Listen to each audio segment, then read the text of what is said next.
Welcome to Pod Save America. I'm Jon Favreau. I'm Jon Lovett. I'm Tommy Vietor. On today's pod, Lovett talks with PBS White House correspondent Yamiche Alcindor. Before that, we'll talk about America's new position as the epicenter of this global pandemic, Trump's impulse to make it all about Trump, and how all of this might reframe what we talk about in the 2020 election. But first, Lovett, how was the show this week? Another big crowd? The applause in my mind was deafening, John. We did our first episode from the couch. Stephen Merchant, Kara Swisher, Beck Bennett, all were incredibly funny, incredibly smart guests. We spoke to some listeners about their weird new hobbies, and all in all, I'm going to say love it or leave it. Yet another huge success. Fantastic. A few other quick notes. It's hard to keep up with all the news out there, so if you want a quick summary at the end of the day that comes with a much-needed dose of humor and a little hope, have we got the newsletter for you? Sign up for What A Day at crooked.com/newsletter. Guys, I think the newsletter's never been better. What do you think? Absolutely. Yeah. You will love What a Day, and if you haven't signed up yet, do it. There's always something that makes me laugh out loud, which is increasingly difficult these days. Yes, Yeah. Exactly. Well put. Finally, while you're sheltering in place with nothing to do, go ahead and fill out your census. Why is that so important to do, other than the fact that it's required by law? Because the census determines how many members of Congress, electoral votes, and resources your community gets for the next 10 years. It's a very big deal, so take 5 minutes and fill it out. Remind your friends, my2020census.gov. That's my2020census.gov. Okay, here's where we are today. The United States has passed a grim milestone. We now have more confirmed cases of coronavirus than any other country on Earth, and we have almost lost more Americans to the pandemic than we did on 9/11. On Sunday, Dr. Fauci estimated that the U.S. could see millions of infections and anywhere between 100 and 200,000 deaths. Hours later, Donald Trump, who hadn't offered a word of condolences all weekend about the thousands of Americans who've died, instead tweeted a long quote about the popularity of his daily press briefings that began, quote, "President Trump is a ratings hit." So we're going to get to Trump's sociopathic narcissism in a bit, but I want to start with the question of why we've already become the country with the most confirmed cases of coronavirus. Tommy? Grim milestone. So, you use the word confirmed cases in there, which is probably an important caveat. I bet we don't actually have anything close to a good handle on the real number of people who have had the virus in the U.S. We probably don't have accurate figures out of China. I'm worried about what happens when this rages through India. So, a few caveats. But, the reason for why we are where we are is a couple things. I mean, with the response, the original sin was Trump downplaying the virus, or at least not taking it seriously for months. Our failure to ramp up testing, which we'll get back to. And then there's the spread. And, I think the reason we now have the most cases is because the virus got to the U.S. way earlier than anyone realized. I mean, there were clearly pockets in Washington State, L.A., New York, New Orleans now is seeing community spread. But no one knew for sure because we couldn't test. So we didn't know how widely that spread was. And that led to slow, inconsistent government responses, right? I mean, the best case was the Bay Area, which issued a shelter in place on March 17th. The entire state of California follows suit pretty closely after, but New York, for example, didn't move to more restrictive steps until the 24th. So there was already that lag there. And on top of that, the federal government response was all over the place. Trump went through his many phases of denial. He delayed the process at every stage. He modeled bad behavior. He wouldn't use the powers of the presidency to prepare us or force social distancing. Like in February, Mike Pompeo was tweeting about the State Department facilitating the transfer of masks and protective suits and gloves to China. I think it was 18 tons. So that's a good and decent thing to do, but maybe not the step you'd see the White House taking if we had an actual handle on the problem. So now we've tested, I think, 850,000 people as of this recording. In fairness, that large number of tests is probably why we now have a larger number of confirmed cases, but it's still too late to prevent the spread. And, if we tested 850,000 people in February, maybe officials in Louisiana would have known to shut down Mardi Gras. But instead, people partied for weeks. And now people look at that as the reason why Louisiana has the biggest explosion of cases maybe anywhere. So it's a horrible series of missteps and missed opportunities. Lovett, you got anything to add there? Well, we can talk about the Times piece that looked at what happened in this last month when they weren't ramping up testing. Let's do that. Yeah, I mean, I think what's striking in reading that piece is what Trump was doing publicly to fail to demonstrate leadership was also going on behind the scenes. Yeah. That they really didn't take it seriously enough. And, the article is, the piece is methodical, right? It goes through the CDC. It talks about the FDA's failures. It talks about the failure of the White House to take this seriously enough, including the fact that Mick Mulvaney was ostensibly the person at the White House who was point on this as he was being pushed out. But when you look at all these different variables, and we should talk about them, they're important. The hardest thing to talk about is what isn't in the piece, which is just genuine presidential leadership. That when there was this delay on testing, there's nobody at the White House saying, where are we on this? Where are we on this? This is important. When the FDA is dragging their heels about letting private companies get involved, one really stark example is South Korea convened 20 companies to help them get ahead on testing. Meanwhile, American companies and international companies were beating down the door of the FDA saying, please, change these restrictive rules about getting our tests approved. We want to get you tests, and right now we can't do it. But because no one was taking this seriously, nobody was really in charge, things could languish for days and days and days. I mean, we know this from all kinds of government responses. It's really important that there's someone who says, where are we on this? I want this done today. I want this done by the end of the week, because a group of people where no one's in charge can talk and talk and talk for weeks. And it seems like that's exactly what happened. Yeah, I mean, the Times piece, which is, called The Lost Month, which is, very accurate, just lays out a pretty simple timeline. And, there's a couple dates that we know from other reporting as well. Like, they have our CDC director on the phone with his Chinese counterpart on New Year's. And they said in one conversation, the Chinese counterpart, the head of the CDC in China, actually burst into tears telling our CDC director how bad this was. That's New Year's. January 20th is when the first case is detected in Washington state. February 5th, Alex Azar, the Secretary of Health and Human Services, is pleading with the White House to buy $2 billion worth of masks and other supplies. Trump cuts the request by 75%. February 7th is what Tommy mentioned earlier, a tweet from our own Secretary of State, Mike Pompeo, talking about how we're sending 18 tons of medical supplies to China to help them deal with the crisis. This was after our own Health and Human Services Secretary said, we need to buy more equipment. And then on February 10th, Trump proposed cutting the CDC's budget. And those are just a few of the dates and a few of the things that happened in this last month, while government officials in the United States knew exactly what was going on, knew what was happening in China, knew what the threat was, and fell behind in testing. And this last month cost, I don't know, how many lives is it going to cost? How many more cases are we going to have because of this? It's almost immeasurable at this point. Yeah. I mean, what I learned at the White House, especially on the NSC, is that leadership isn't making a big decision and that's the end of it. It is constant management. The apparatus of government, it can be slow and bureaucratic and cumbersome. And that New York Times report made me think that in a lot of these jobs, Trump had the wrong person in place, even in places like, the CDC, FDA, other more technocratic institutions. But it's a bigger conversation. But, it doesn't sound like he was going to the coronavirus task force meetings. He wasn't saying, why aren't we testing? Get us up to speed right now. And pushing the government to act. And it's a leadership failure that is catastrophic and we will be trying to deal with until, 2 years from now when we have a vaccine and everyone's vaccinated. Yeah. I mean, so, they really fucked up the preparation for this. A lot of the more popular ads and videos over the last few weeks have been about this, about Trump's failure to prepare.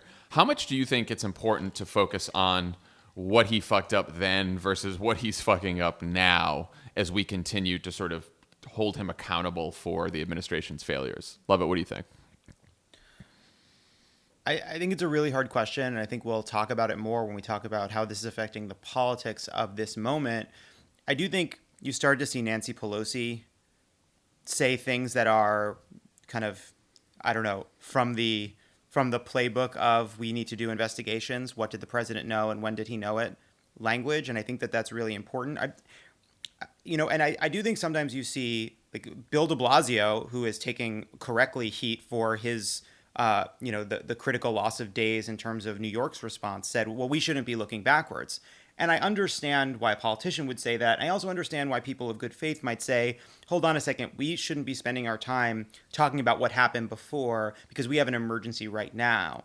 But it isn't a choice because Trump is still fucking up right now.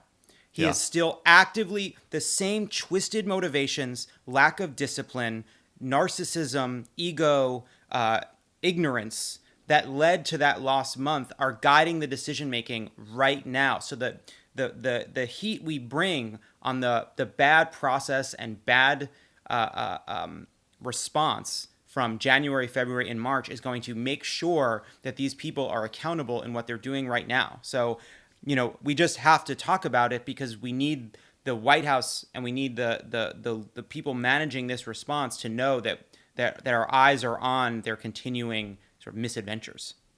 Tommy, what do you think?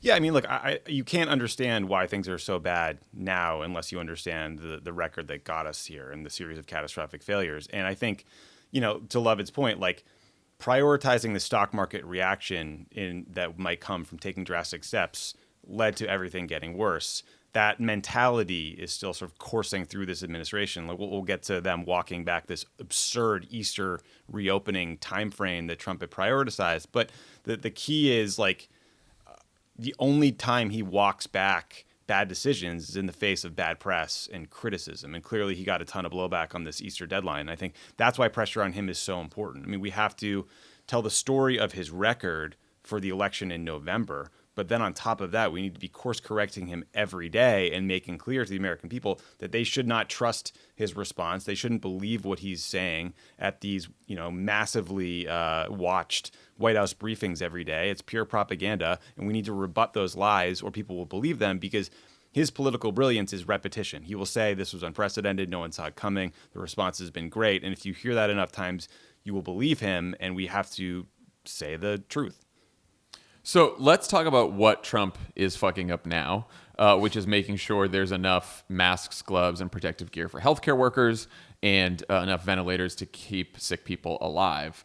So David Sanger and Maggie Haberman at the New York Times have a great story about the two big reasons why the self-proclaimed manufacturing president failed at getting enough ventilators made. One, because he ignored all the warnings that it was a problem in the first place, and two, because he and his son-in-law Jared Kushner are terrible fucking managers of the process. Tommy, what do you think about that story? I mean, look, it was devastating, but it was also totally predictable. I mean, this is why you need competent technocrats, right? I mean, what I loved about working at the White House on the National Security Council was like when the Fukushima nuclear disaster happens, the next day you have the foremost authorities in the government in the Situation Room talking through what happened, how bad it's going to get, what needs to be done. During the BP oil spill, Stephen Chu, a Nobel laureate Secretary of Energy, compare that to fucking Rick Perry or whoever's in there now, was part of the team trying to figure out how to fix it. Like when it came to surge production of ventilators, Trump sent in Jared Kushner. And now he's apparently asking Peter Navarro, like his anti-trade zealot guy, to oversee the Defense Production Act work. And that is a recipe for disaster because like you can't just invoke the Defense Production Act and that's a panacea. You don't flip the switch and say, aha, now we have ventilators. It's management of the process. And so, like, yeah, it sounds simple and great to say GM made tanks in World War II. They can make ventilators now. But you need someone who understands insanely complex supply chains, right? And instead, you have Trump tweeting that he wants GM to build ventilators at a Lordstown, Ohio facility that they had closed and sold and that didn't have the facilities necessary to make masks to begin with. So again, like, we need technocrats. We need scientists. We need an effort that is coordinated by the White House so that all the well-meaning people who are trying to solve the problem out in industry aren't coming at odds with each other and like buying the same supplies, jacking up the prices, slowing everything down.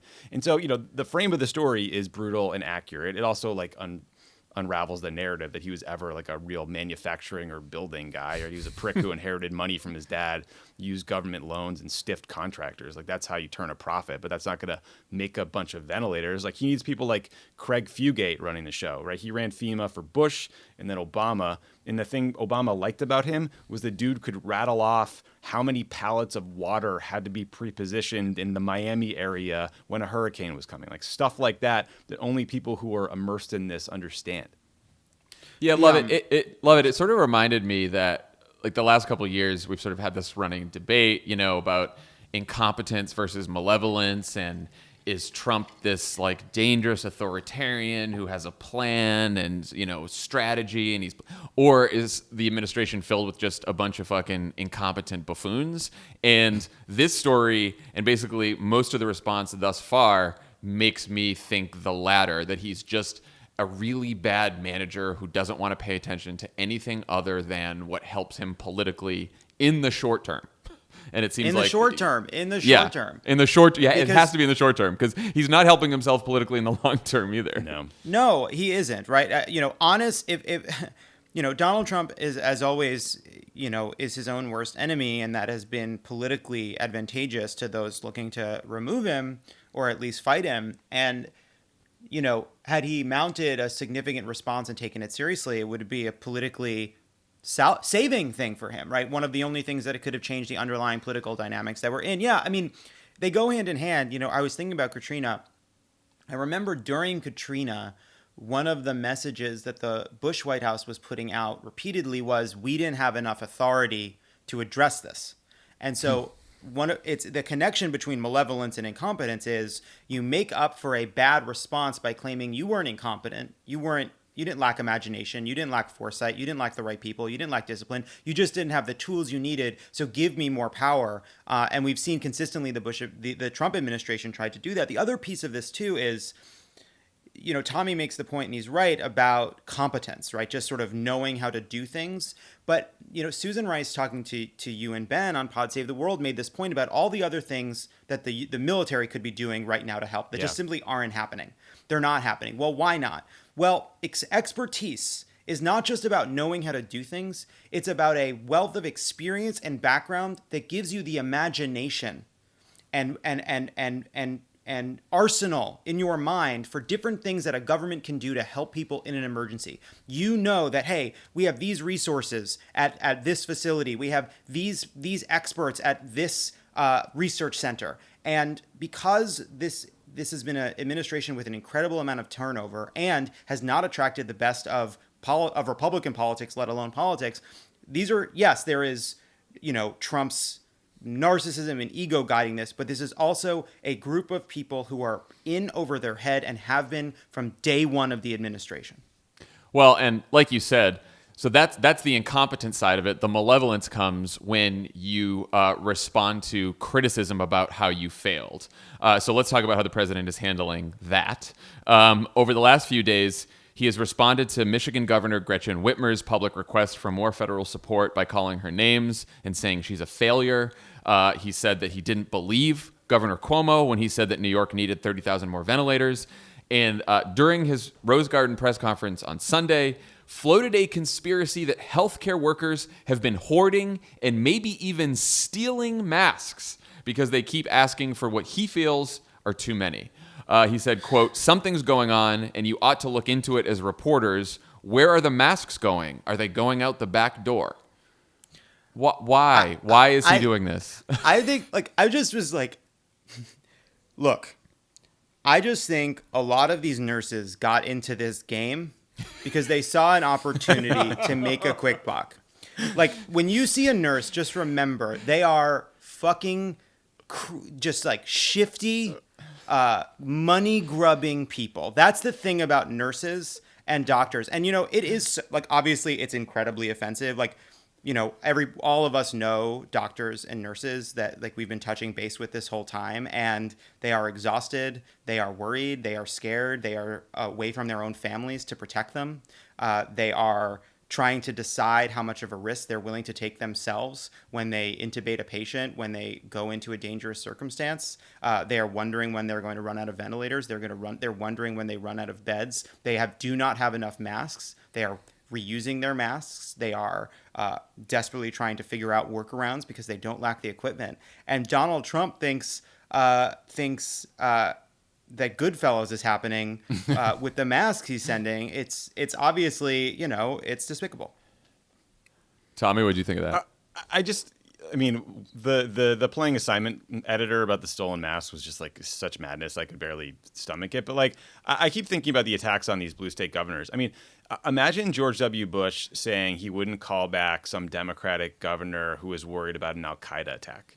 It's inconceivable, right? And so the question is why? I mean, I don't want to go all psychoanalyst here, but clearly he's a total narcissist. He cares more about his political standing and treatment in the press than actually helping people. And we didn't need the coronavirus to tell us that. We saw it during Hurricane Maria with his treatment of Puerto Rico and the elected officials there and the people there. And I don't know if that means that states with Democratic governors are getting purposefully harmed or getting less than they need. I mean, these governors seem to suggest that Mike Pence is working with them in good faith. And I think there's probably a lot of people in the response effort working in good faith, right? Like no one's doubting Fauci's motives. And even within the White House, like we reached out about booking Fauci on Pod Save America. A nice person called us back, talked about the interview. That person probably thinks my political views are abominable and my tweets are caustic and awful, but they gave us consideration because they want technocratic people to know what's going on. So like a lot of people are doing the right thing, but the problem is Trump himself. And so we don't know if he's reducing shipments to Michigan of masks, but we do know how much it matters when a president personally gets involved in a matter and says, get Jay Inslee or Gretchen Whitmer what they need in Washington and Michigan right now. And instead he's saying he's not going to call them. And it is like maybe one of the most insane things I could imagine a politician doing from a policy or humane sort of response level, but also politically, he's telling the state of Michigan that they're second-class citizens in the run-up to an election. And it's maybe the dumbest thing you could ever imagine. Well, he said on that Fox News town hall, it's a two-way street. They have to treat us well about the governors. He said it's a two-way street. White House aides have said, this was in a New York Times piece, it's understood that governors who say nice things about the federal response are more likely to be spared public criticism from the White House or threats of withheld assistance. And Remember, we knew this before this pandemic. This was why he was impeached. Right. And remember, there's a moment in the hearings, in the impeachment hearings, when Pamela Karlan, who was one of the law professors that tried to talk about why this was impeachable, she said, imagine Donald Trump during a national emergency calling a governor of a state and saying, I'm not going to release disaster assistance funds unless you do me a favor. And here we a go. couple months later, here we are. This is what he's Rudy doing. Giuliani spelled it out. I mean, he said on Yes. Fox News, sometimes you got to lose to the boss in golf. Like, what? What are you talking about? And you look, obviously you can explain it with psychology, but you can also look at it in politics, right? Donald Trump is afraid of the politics of coronavirus turning against him. Yep. Well, who are the people who have the power to do that? He doesn't think CNN has the power to do that. He doesn't think MSNBC has the power to do that. He thinks that the governors have the power to do that. And so when he brushes Andrew Cuomo, who has been, I think, trying to be deft in being critical of the administration while not pressing any buttons that create a storm that might hurt his state, and New York, my state, issued like a criticism about ventilators, very carefully worded, and Trump hit the roof and came to the podium with Oppo to say, like, actually it was Andrew Cuomo who didn't have the right amount of ventilators, and he's hiding ventilators, and he's got ventilators in his basement. Like, why is he doing that? He's doing that to send a signal to all of these other governors. Do not attack me. I will make your life miserable, before I even get to the impeachable offenses of not calling you, not giving you the supplies you need, not helping you. Yeah. And it's not just a signal to the other governors. It's a signal to all of the right-wing propaganda outlets and to his voters that when things get tough, the people you should blame are not me. It's other politicians. Doesn't matter which party, mostly Democrats, but any politician that crosses me. It's the media, which he's been blaming nonstop. And you saw it in the tweet where he started flipping out at GM about the ventilators, which, as we saw from the New York Times article, was his administration's fault. But he started blaming the head of GM. So he's going to blame business leaders. He's going to blame the media. He's going to blame politicians. All of the fucking tricks in the book as things start to get tough for him. And, that was part of why he sort of like tweeted that disgusting, quote from the New York Times about how President Trump is a ratings hit, because he saw that people don't want to take the briefings live, and he decided to blame the media for, he's like, well, I'm doing so well, and now they're mad that I'm doing well, and that's why they don't want to take it live. They just hate me, so hate the media, right? It's always blaming someone else. The buck never stops with him. I also think there was some just good old, sorry. I also think there's a little bit of good old-fashioned excitement in his head. the old Apprentice star was pretty pumped about those ratings. Like, you could feel he really cares about these things. And the fact that he doesn't realize just how disgusting that is, to brag about the nation being so terrified that they're tuning in to a briefing about whether they might live or die, and to think that somehow reflects on you and makes you look good. It's like there's a wire broken up there that means I just fundamentally can't understand him as a human being, and nor can most people. I have been like plenty enraged by Trump over the last 4 years. Like that tweet in the middle of, we had just passed the 2,000 Americans had just died from this pandemic, and he tweets that, hadn't offered any condolences. That just fucking broke me. I was like, this guy is, it's true it's like he's a real sociopath. He has no human emotion. Yeah, I will say, like, we've talked a lot about how, okay, there's like, there's these two ways in, right? One is the actual substance of the response, right? There's the actual, where are the tests, where are the ventilators, where's your attention? And then there's the PR side of it, right? The tone he takes, the way he treats people, the way he talks to reporters. And we've been talking a lot about over years now, like, we've got to stay over here on the substance, because it just seems like a lot of people tune out the noise, and that's sort of baked in to the Trump cake at this point. But there's it's interesting, like, to me, the Easter, we're going to be open by Easter, and that moment where he was talking about the county by county maps, that to me, like, when I saw the ratings tweet, it didn't floor me, because I was so I was so much more taken aback by what he said about Easter, because I do think that's where there's this connection between the PR side of it and the substance. You see it with Ron DeSantis in Florida trying to blame New York because he didn't close the beaches and he didn't do his job. Still hasn't. The county still hasn't. The county plan, the attacking New York, attacking Michigan, attacking Washington. You start until this weekend, where he did seem to be shaken by what Fauci said, and I think actually by someone he knows getting sick, which is the only thing that could get into his narcissistic brain. You saw that they were moving towards this PR front to try to blame the states for their own failings. Right. But in order to do that, considering opening up the country early so that he could push it out to other places. And so to me, like, that is where the substance and the politics and the PR kind of come together, and why his way of behaving is actually going to cost people's lives. Well, so Joe Biden called Trump's comments about the conspiracy about the healthcare workers selling masks on the black market. He'd call them among the most reckless and ignorant moves that Trump has made during this crisis, and challenged the president to use the Defense Production Act within the next 48 hours to direct the production and distribution of protective gear and ventilators to completely fill the request of every governor. I thought that was smart, partly because of what you just said, Lovett, is he hits sort of the awful, disgusting thing Trump said, but then he also offers a substantive criticism and a challenge for him to actually use the DPA. I think that's obvious. That's the obvious route for Joe Biden. He's a presidential candidate. How do you handle it if you're like a governor or a mayor, right? Like, how does Newsom handle this? How does Cuomo handle this? How does Whitmer handle this? Like, you do need this life-saving equipment, and so you need a working relationship with the federal government and the White House, but you also now have the president out there attacking you every time you say, hey, I actually need more help.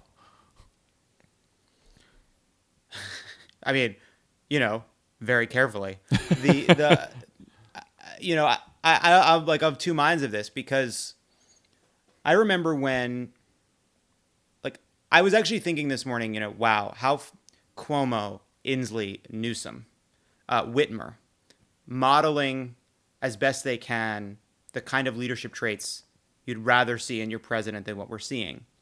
But I remember when Inslee took that call from Pence, and he criticized Pence right away, right after the call.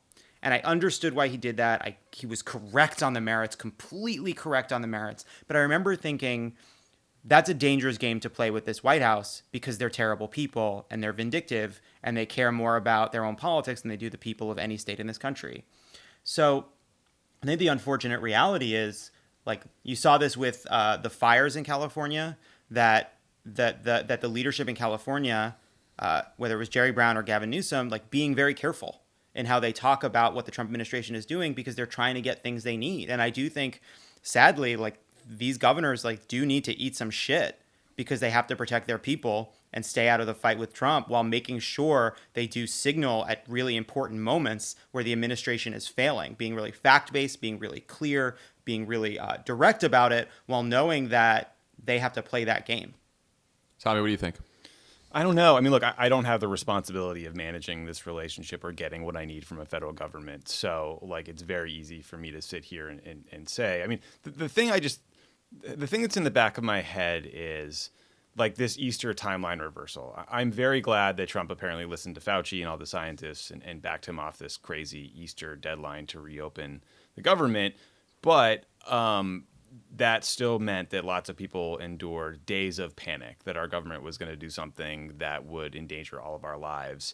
And, like, the Trump propagandists spent weeks priming their adherents to believe that this Easter deadline was real, and that hurting the economy was worse than the virus itself, and that grandma was willing to sacrifice herself to allow the S&P 500 index to go up a couple points. And you can't turn on a dime and fix that. So I do think that the Cuomos of the world, who are trying to not be ad hominem, but are, like, rebutting misstatements and bad ideas repeatedly and speaking truth to power in that sense, I do think that's the right approach. I also don't think, like, Trump's sending Florida whatever they need because he thinks it's a swing state that he needs to win. I don't think he's ever going to do a solid to a bunch of blue state governors, like, whether they're nice to him or not, right? That's just, like, not in his DNA. So I think they should say what they need and, like, let voters treat him accordingly and be accountable. I wouldn't take shots at him necessarily that felt, childish or personal. But I do think, like, you can't pull punches on what you need and what you're getting and how you think the response is going, or bad policy proposals in the name of keeping him happy. That would be my... I completely agree. I also think, look, all these governors have higher approval ratings than him right now. He's gotten a bump, but they've gotten bigger bumps. Andrew Cuomo's sitting at like 70% right now. Gretchen Whitmer is between 60 and 70%. And I think criticizing him, or at least criticizing the response and asking for what you need, is a life or death situation. It's not just about politics. And I think you're right. There's a balance that you have to strike there, which I actually think Gretchen Whitmer did quite well on one of the Sunday shows this weekend. I can't remember where she was, but she basically said, like, Meet the Press. She's like, we don't want a fight right now. She's like, people's lives are at stake. We need to be working together. We don't need to be divided and to be pit against each other right now. One thing people hate about Trump, most voters, not just partisan Democrats, but they don't like what? They don't like the tweeting, the fights, the pettiness, the childishness, the chaos, the divisiveness. So if these Democratic governors and other Democratic officials can talk about how Trump has turned this into a political issue, has turned this into a partisan football, has decided to use this crisis to divide people, to deflect the blame from himself, I think that's a message that doesn't seem like it's a cheap shot, but it also rings true. And I do think if these governors don't lead the criticism of the administration's response, then no one else will say it. And like, people will still believe that he's doing a great job. Like, at some point we all have to just, like, we can all yell about it on podcasts and reporters can do it. But right now, a lot of Americans are looking to their local and state leaders, and they're approving of their handling, and they're looking to them for cues on what's happening. And I think they all need to be honest about where the federal government is falling short, even if it means that Trump goes crazy. I also, like, let's just remember, the leader, the scientific leader, the expert of America's response to the coronavirus signaled that he believes there may be between 100,000 and 200,000 deaths. And Trump's response to that is to go to the podium and say, but it could have been 2 million, to try to set expectations down. He actually said, if it ends up between 100 and 200,000 fatalities, quote, we altogether have done a very good job. That's what he said at the podium on Sunday. That I do think one of the challenges here, and I do think one of the reasons, seeing Trump's approval rating going up is very disheartening. It's very sad to see. His approval rating should be going down because he failed his country dramatically. But yes, you see the comparison to other governors who have gone up even more, and that's a sign. Okay, this is there's something going on here that maybe you can wrap your head around. But also, the vastness of what's about to happen, I don't think has really hit people. The scale of what we're talking about. We're talking about 50 9/11s. That's what we're talking about. All because they missed their opportunity to do the testing when it could have contained it to a few key places. That is a world historic failure. That is not Donald Trump's Katrina. That is Donald Trump's Iraq. And everything about the next year is about solving this incredible crisis, but also telling that story to protect us from the next crisis.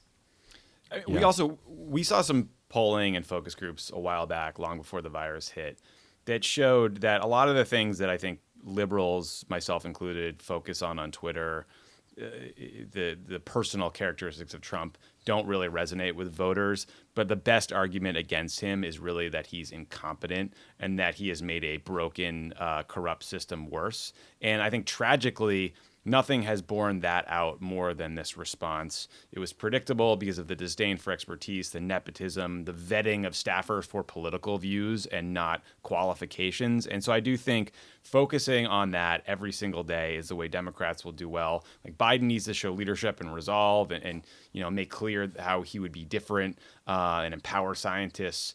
But, I do think like we're going to need governors and other elected officials to really carry the more brutal argument against Trump in this response. And, look, tragically, it might just play out on our screens anyway, because like you said, Lovett, I mean, it's going to get worse. Well, that sort of leads us into the conversation about 2020 and the campaign. We've talked a lot about how the pandemic will change the way the 2020 campaign is run. And there was a big New York Times story over the weekend about how the way candidates communicate and organize and fundraising will change. But let's talk about how this pandemic could change what the campaign is actually about. The Times has a lot of candidates talking about how the pandemic will either affect or dominate just about every other issue in politics. And it quotes Republican Congressman Tom Cole saying, quote, "This is the question that is going to dominate the election. How did you perform in the great crisis?" Do you guys think he's right about that? Is everything that happened over the last 3-4 years now sort of out the window, and this is the main event? I think so. I mean, I think after 9/11, that was a paradigm-changing event in American politics, and the fear and the desire to prevent a future 9/11 became all-consuming. And I think this is similar. And I think whoever does the best job of addressing that fear and showing how you'd handle it is going to get elected, or if it's Trump, reelected. And I just don't know that. It's hard for me to imagine Trump stumping and talking about record stock market gains that have been erased, or trade fights with China that feel small and meaningless, right? I mean, the only enduring damage that is done in terms of his record before this is these fucking judges that we have to live with for the rest of our lives. But it's hard for me to imagine a November election that is about anything but this issue. And so, yes, I mean, I do think like Biden has to show competence and leadership and resolve, but it's a harder job for Trump because of how much he's failed to date, and defending that record will become impossible. Lovett, what do you think? Yeah, I guess I'd say two things. One, I think Tommy's right. I do think I read that piece and I just found myself feeling completely uncertain, right? I'm uncertain about what it looks like to campaign in this environment. Yes, I do believe it's going to, obviously it's going to be dominating our politics indefinitely, but a lot depends on what happens with this response. Where are we in the fall? How many cases are there? Have we come out of self-quarantine or staying at home? Have we not yet? How much has the country gotten past this? Those are all questions I think we just don't, that are just sort of swirling around. The other piece of this, though, is I do think that there's sort of two kinds of races. One is the presidential, and Joe Biden is a known figure. I think about all of the unknown House candidates, all of the unknown Senate candidates, all of the candidates who are not just going to try to define the issue, but try to define themselves in an environment which they may or may not be able to do campaign events. They may or may not be able to do fundraisers. They may or may not be able to go to TV studios. So right now, I do think we're just in the very early stages of it. And I just feel like it feels like there's so many unintended and unknown consequences of what we're seeing and how it will shape the campaign that I just think it's going to be incumbent upon very, very smart people to be thinking about this and try things and make mistakes and realize what's working and what's not working, because no one's ever had to campaign for president during a pandemic in 100 years. Yeah, I mean, re-election campaigns are usually about the incumbent and a referendum on the incumbent, and the incumbent's vote share usually matches pretty closely what their approval rating, what their job rating is at the time of the election. That's usually the case. And, we've debated this on the pod before. Dan has argued that this time around, it's not just a referendum. The Democrats need to make it a choice as well. And I think in a regular election with someone irregular like Trump on the ballot, that might be true. I wonder now, with this pandemic, with this dominating everything else, and I do think even in the most optimistic scenarios, if Trump says, "Oh, we'll be raring to go by June 1st," well, if we're raring to go by June 1st, that still means how many thousands and thousands and thousands of Americans have died, what the economy will look like at that point. The pandemic will not have gone away at that point. Maybe it will have subsided, but there will still be outbreaks in different parts of the country. Like, I also find it really hard to imagine this not sort of dominating the election. And I think, like, as much as what Joe Biden, we've talked in the last couple of weeks about Joe Biden's got to figure out how to communicate and break through. And I think what Joe Biden does is important here, of course, but I think that more than ever, this is going to hinge on Donald Trump, as it was in the beginning. It's going to be all about Trump. And I worry too that the dark scenario is, and we sort of alluded to this earlier, this thing drags on and there's a lot of suffering and a lot of death and a lot of pain, financial and health-wise. And what Donald Trump does is he starts blaming everyone else, and he starts being racist and xenophobic and partisan and divisive, and he blames governors and he blames Democrats and he blames the media, and he makes the fall campaign a very, very dark campaign where he tries to pit the country against each other, which is even worse than the original campaign he was going to run, which is to try to make Joe Biden look like a corrupt old kook.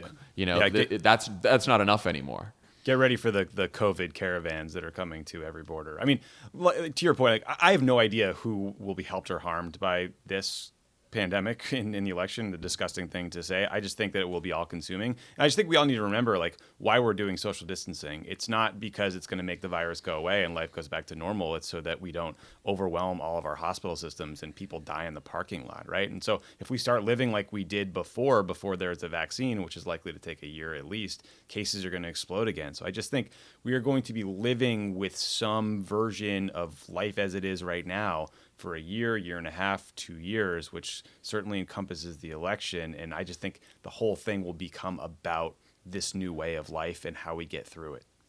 I also, we don't know. This is new for Democratic politics. It's new for Republican politics. It's new for Trump's politics. Trump wants, to John's point, wants to go to fear, wants to go to the dark places to excite his base and foment chaos and uncertainty and a lack of trust in the media and all the rest. But, the fears Trump is interested in, I wonder if they're fears of a disease, of a pandemic coming for your family, coming for your parents. We're talking about mass death. We are talking about people dying alone, gasping for air. That's what we're talking about on a huge scale.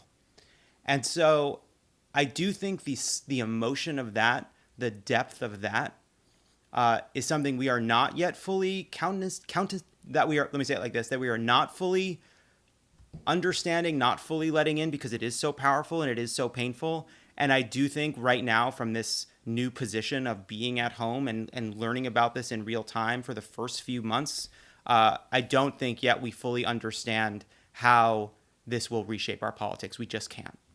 We just can't. Yeah.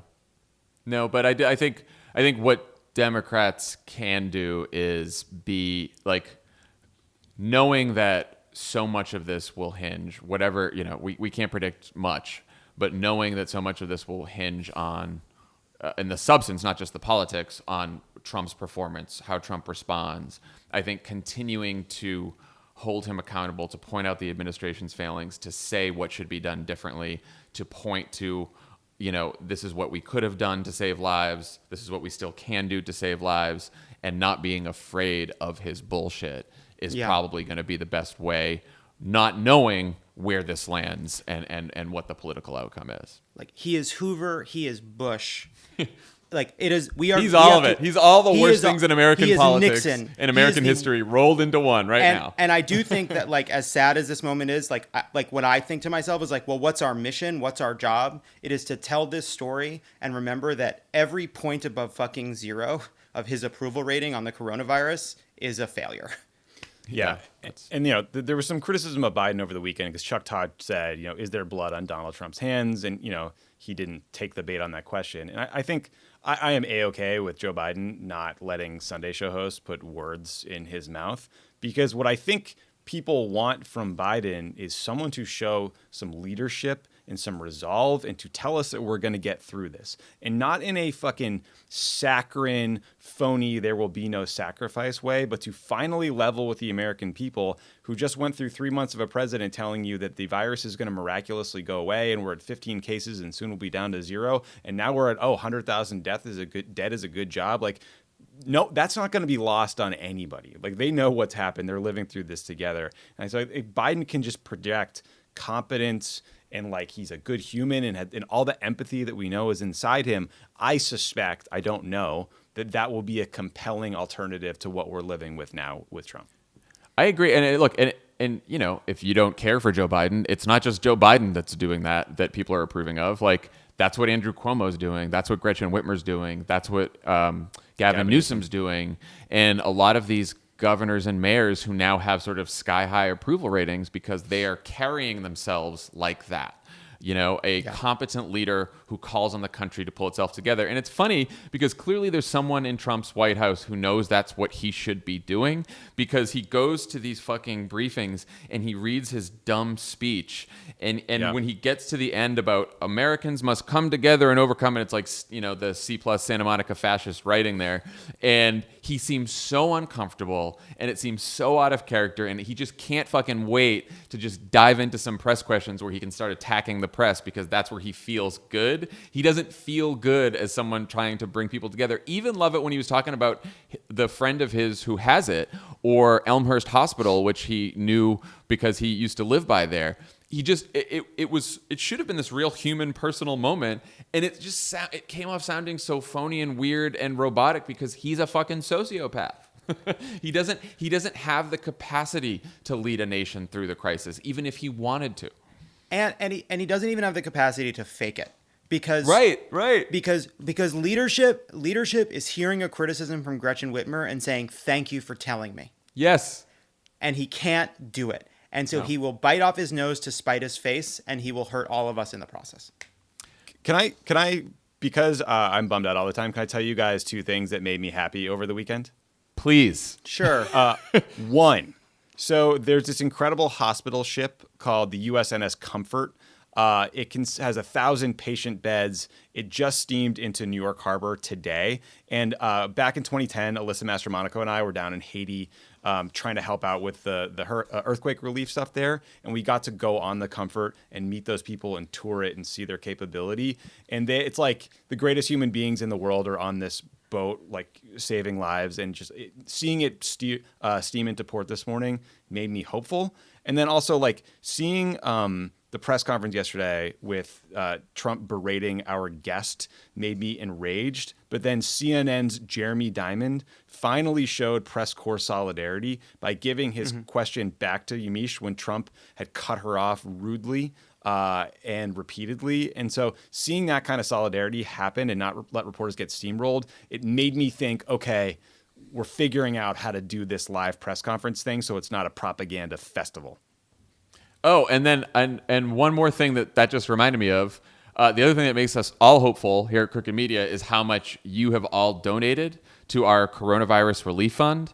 And so if you can, again, this is going to the people who need help the most. And we had no idea it would be this much money because we know this is like a tough time and a scary time. And we've been overwhelmed by the number of donations and how many people have donated. So if you can, please go and give at crooked.com/fuck. I can't remember what it is. It's crooked. I'll do it. I can do it. If you go at we set a goal. We've set a goal of $1 million. We originally set a goal of 250,000. We're over 700,000 now. If you go to crooked.com/coronavirus, you can donate to the fund. All right. Thanks to Yamiche Alcindor. And all right, guys, it's good talking to you again. I will. Hey, maybe you listen. I just want you to know that I tried the ring light. Okay. I got a present from Lovett delivered to my house, and I was like, "Oh, did you sent that to us, Lovett?" I thought I did. I sent. There's a little note that says "Love Lovett." I didn't realize that. I mean, like I had help, but I sent you ring lights. So Brian sent us the ring lights. Excuse me, it's the thought that counts. All right, listen, like Steve Jobs in the film Steve Jobs, I play the orchestra. Okay?